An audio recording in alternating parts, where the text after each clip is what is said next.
this rain that was supposed to be here. Well, I mean, it was a 50% chance of it raining this morning. It went way out east, but there is a good chance, like a 90% chance of it raining heavily tonight. Weather Channel is saying that this rain is supposed to start around 7, 8 o'clock, something like that. But in terms of just raising these animals here, I've got enough grass to feed them. I have more than enough grass to feed them. One thing that I've realized when I raise cattle is that when they get put on grass, they start to swell up. I don't know exactly what causes this. I was like, maybe it's because the grass has a lot of water in it. Like maybe it's because the grass, grass plant tissue has a lot of water. And so I was like, maybe it's because of the water in it. I don't know exactly what causes this, but when these animals, when they start gorging themselves on grass, they get like real fat. Like they almost get like real thick looking, like they're super full. And so I've started to realize that is happening with my calves. They are starting to, what I call it, grass belly, or some people call it hay belly, or I call it pasture gut, grass belly. There are different terms for it, but when these animals, when they start to eat grass, they will start to swell up real fast. And I can grow enough grass on about 2 acres of land. If I was gonna feed just 12 500-pound animals, like if I had 12 animals that were this size, I can grow enough grass on 2 acres to feed animals like this at this weight. If they're this small, I can feed 12 of them on 2 acres with zero problem. I mean, it wouldn't take much of anything at all. And so but the bigger the animal is, the more land it needs, and the more grass it will eat. But my animals, my calves look very good right now. I was walking around this morning, and I was like, man, my calves look super good right now. They look extremely hefty, and I was like, I wonder what's going on. And then I realized it's probably the grass that they've been eating. They've been walking around and eating grass for the past few days, and they look very good right now. They got a good bit of flies on them, but I've been looking to keep that in good, keep the flies off of them. But so far so good. I am anticipating that I will get rain tonight, and when it rains, my field should start germinating. I do have a good bit of germination. I don't have the germination is very spotty, so it's not good germination, but I do have some decent germination going on. But this morning I was looking at the futures markets.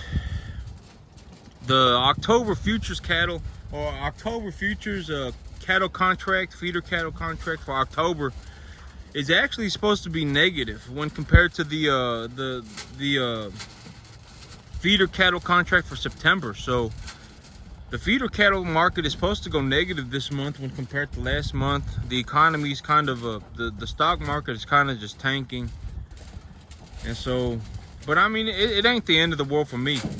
If I was in a situation where, like, I know I've said this before, but if I am feeding cattle like this all the time, like I'm having to give them food and I'm not producing any feed for myself, I'm not growing any grass or something, corn, anything. If I have to be able to produce something for the cattle to eat, because if I don't and the cattle market starts to drop, I am in a very bad situation, especially if I'm in a situation where the cattle market is dropping because there is some horrible drought and the cost of grain is going up. So if the cost of grain is going up uniform at the same time, in unison with the feeder cattle market going down, that is when something like this is a horrible idea. Like feeding cattle like this would be a horrible idea. Because if the cost of the feed is going up and the cost of the animal is going down, I'm just burning money, right? I'm just burning lots and lots of money. But if I grow grass, it ain't the end of the world. You know, if I grow grass, the grass that I grow is so cheap, it don't really matter. Even I messed up, right? I'm not gonna say I messed up. I learned something new. You know, from now on, I'm just gonna drill my field. The last time I broadcasted my field, the reason I broadcasted this field was because I had to go directly to work and I was running out of time, and I was like, man, I gotta get this done so I can go and I can leave to go to work. And I was just okay, and then I just threw everything in a hopper bin and just broadcasted it across this field. That was a bad idea. I need to drill this winter wheat. The winter wheat, once it gets drilled, it should do okay, and if it doesn't, I'll figure it out. But I would think that it's gonna do okay. I don't know exactly if the winter wheat will grow on my field. Sometimes certain plants just don't grow on certain fields because of like pH issues and all sorts of stuff. But we'll have to see. I think it'll be okay. But yep, I gotta drill the field. Even if it takes me 5 hours, I need to drill the field. It took me 5 hours to drill this this field back here, and the field up front. So it took me about 5 hours to drill about 10 acres, and it only took me about 30 minutes to broadcast it. But the broadcasting, it did not work. I would say I only got half the germination that I was supposed to get. And so, but once this grass starts growing in, and I'll be bringing in new animals. I'll probably end up taking Princess to the market. I was thinking about this, and I was like, I don't know what I'm gonna do if I process Princess, because Princess, there will just be so much meat. I don't know what I'm gonna do with that. Like, what am I gonna do with 500-600 pounds of beef? Even if they give me just, I figure I would probably make something like $1,200 on her. Even though she got that busted up nose, even though she's got that cleft palate nose, I figure I'd still make $1,200 on her. And so I figure I'd just take her to the market. It ain't a big deal. But I'm gonna start putting animals together. These small little calves I'll probably keep for a little while longer. I'll probably keep them for until they get bigger. And I'll probably just commingle them. I'll probably just mix them up with the new cattle that I'm bringing in. I still don't know what I'm gonna do. I still got to figure out exactly what I'm gonna do. Do I just want to order a lot of steers, or do I want to purchase these Black Angus heifers? The Black Angus heifers, the man that sold me these heifers, he's selling them again. But the thing is that he only takes cash or check, and so I need to be able to pay with credit. If I don't pay with credit, it kind of puts me in a bad situation. So I really do want to pay with credit. And if I'm gonna pay with credit, I may just have to order steers from a lot buyer. But the cattle market is taking a pretty severe dip. It's taking a pretty severe dip. If I can, I'd like to get myself a good deal on these animals this month. But I'll have to see. I'm pretty sure I can get myself a good deal. October is the one month of the year that people just really do not want to buy animals, especially these lightweight, unweaned calves. A lot of people do not want to buy them. The weather conditions are horrible. Starting next week, it's supposed to go from like 75 in the afternoon to 50 in the evening. It's only going to get worse. There will be days where it goes from like 70 to 40. It will steadily get worse throughout October. And these large temperature fluctuations cause a lot of problems for these calves, especially if they're unweaned. So that may be a good opportunity for me to go and pick up a good bargain, and then just put in some elbow grease and make some extra money. But that's, you know, this I still got one small little calf.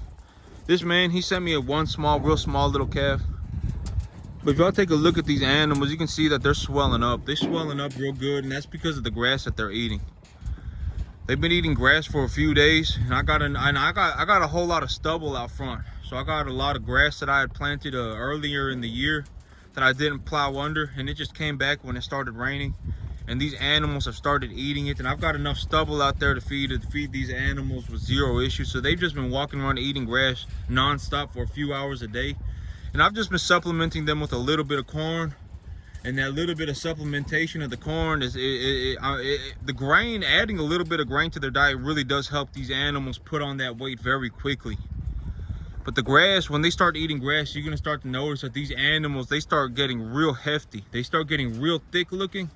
And I still don't know exactly what causes that. I don't know if it's because they're eating a lot of food, or if it's because the grass has something going on with it, like the water in the grass or the minerals or something in the grass that's causing them to fatten up like that. But when they start eating the grass, they're going to start fattening up real fast. Especially this grass that I've planted. You know, I planted a forage grass for these animals to eat, so they're not going to be walking around eating Johnson grass or some kind of a brush. They're going to be walking around eating a grass that I planted for them to eat. So it's a specific type of grass that I plant for, that people plant for cattle, so that they can walk around and eat it as forage. And when they start eating this grass, you know, even when I bring in these new animals, you know, 50, if I bring in 50 calves and I got 10 acres of good grass, I'm gonna need more than 50 calves to eat 10 acres of grass. When that grass starts growing in real good, and these animals are small, if these animals are this size, this is probably what about a 500-pound calf looks like right here. This animal right here is probably about 500 pounds. You know, if I had 50 of these animals here walking around on this field back here, they would not even be able to eat all the grass. The grass would grow in so fast.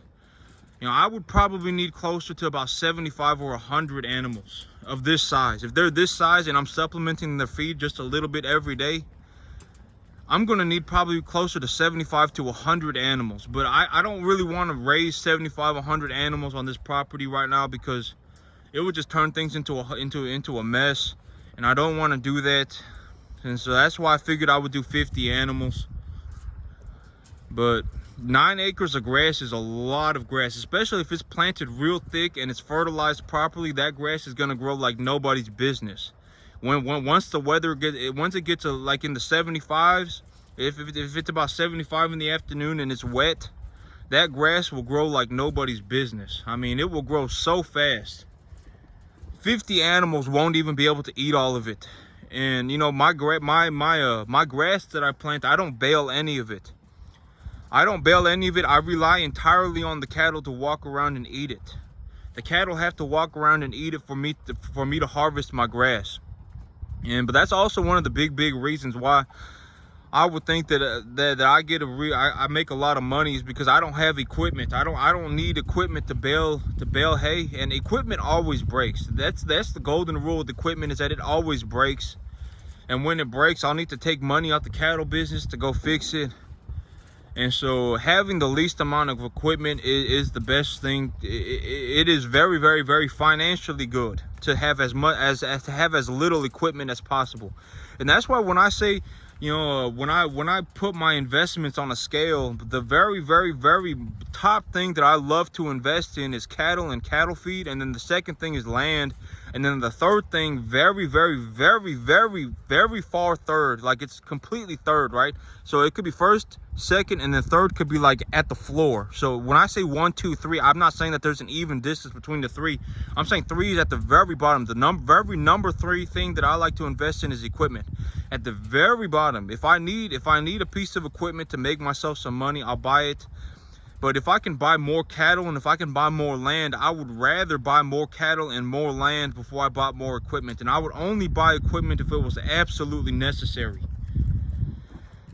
Like, you know, like if I have a real big income tax bill and I got a piece of equipment that I can replace to get rid of my income taxes legally, I would consider it at that point. If I desperately need some piece of equipment, like if I need a piece of equipment to plow my field, and I know that I need to plow my field, I'll go and buy that piece of equipment. If I know I need a piece of equipment to drill my field, I'll go and buy that piece of equipment. But I mean, unless it's an absolute necessary thing, I will not buy more equipment. The equipment is a very far third in terms of a list of things that I like to purchase. I love to purchase cattle and cattle feed, and then I love to purchase land.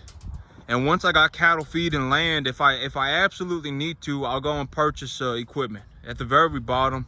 And then everything else, it doesn't even make it on my list. Like, I don't plan for anything else. Like, if I want to go and you know, spend $10 on lunch, I don't even think about it or whatever. You know, I got enough money to cover all that stuff without even having to budget it at this point. But that's it for me today, YouTube. Y'all have a good one.